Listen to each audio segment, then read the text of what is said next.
Hi అండి. Welcome back to తెలుగువారి రుచులు. నేను మీ హర్ష. ఈరోజు కాస్త స్పైసీగా ఒక స్పెషల్ మసాలా పౌడర్ వేసుకొని ఈ రొయ్యల కూర ప్రిపేర్ చేద్దామా? ఎక్కువగా రొయ్యలతో ఫ్రై చేస్తాం, పులుసు చేస్తాం. కానీ కాస్త స్పైసీగా సెమీ గ్రేవీతో ఈ కర్రీ ఒకసారి ట్రై చేయండి. ఎంతో టేస్టీగా ఉంటదండి. తిన్నవాళ్ళు కంపల్సరీగా ఫిదా అవ్వాల్సిందే. రైస్, బిర్యానీ, చపాతీలకి మంచి కాంబినేషన్.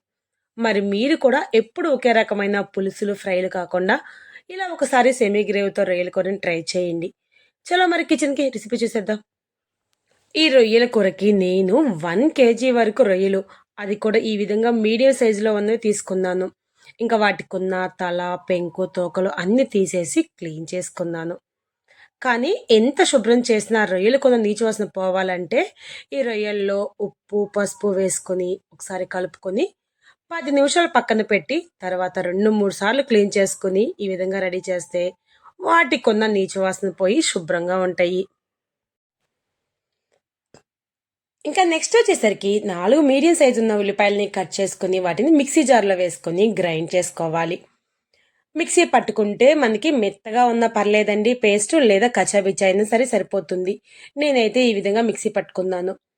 ఇంకా నెక్స్ట్ స్పైసీ మసాలా గ్రేవీ కోసం అయితే 10 వరకు జీడిపప్పు, 1 స్పూన్ గసగసాలు, 5, 6 మిరియాలు, 2 స్పూన్ల ధనియాలు, చెక్క, లవంగాలు, 3 కొబ్బరి ముక్కల వరకు వేసుకొని వీటిని లో ఫ్లేమ్లో పెట్టుకుని వేయించుకోవాలి.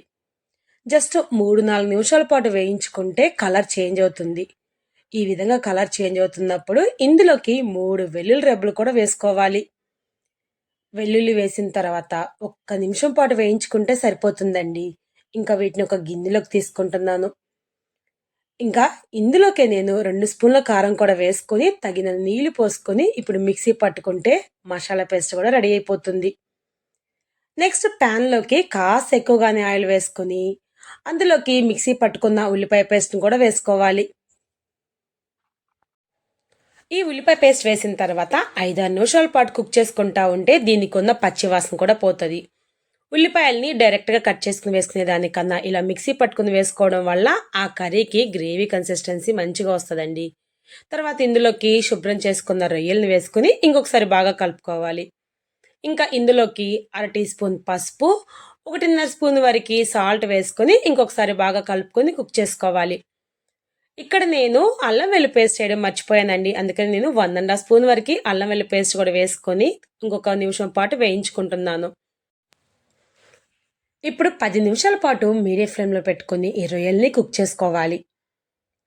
ఈ విధంగా రొయ్యల్ని కుక్ చేసుకుంటా ఉంటే వాటి నుంచి వాటర్ అనేది రిలీజ్ అవుతుందండి. సో ఆ వాటర్ మగ్గాలి.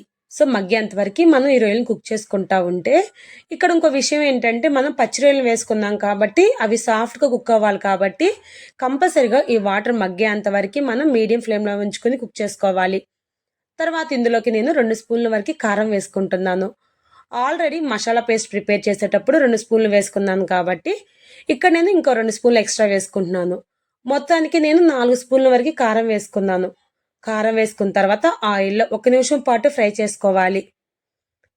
ఇప్పుడు ఇందులోకి మనం ఆల్రెడీ ప్రిపేర్ చేసుకున్న మసాలా పేస్ట్ కూడా వేసుకోవాలండి. ఈ మసాలా పేస్ట్ వేసుకున్న తర్వాత మరి ఎక్కువసేపు ఏం కుక్ చేసుకో అవసరం లేదు.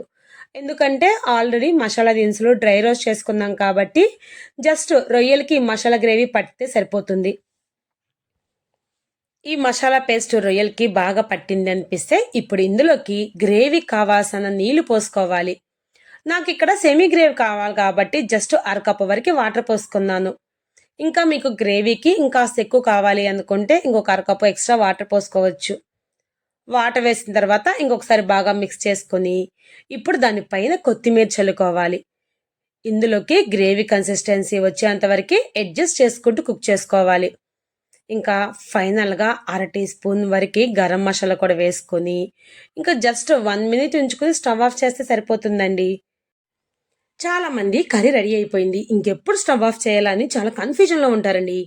ఎప్పుడు స్టవ్ ఆఫ్ చేయాలంటే కర్రీ మొత్తం రెడీ అయిపోయిన తర్వాత ఈ విధంగా మనకి ఆయిల్ అనేది కర్రీ పైన తేలుతూ ఉండాలి. ఇంక ఇప్పుడు రైట్ టైం అనమాట.